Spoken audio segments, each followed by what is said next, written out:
Hello ka parokya, aduna sa kita isgutan karon mahitungod sa liturgical music. Kini ang kanusa dapat mohilom ang organ. Okay, daghang mga kanta sa liturhiya nga dapat dili motingog ang organ. Kini siya mao ang mga presidential prayer sa pari.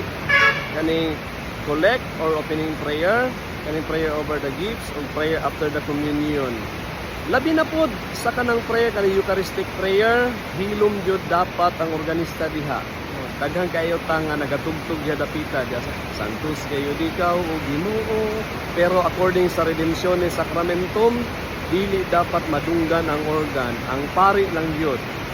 Karon kabalo na ta kay para basig tutukan ta sa presider nga murag pangayoon atong kidney tungod kay dili din na siya pwede mo tugtog ang organ diyan dapita or any other instruments. Kana lang, paki-share. God bless.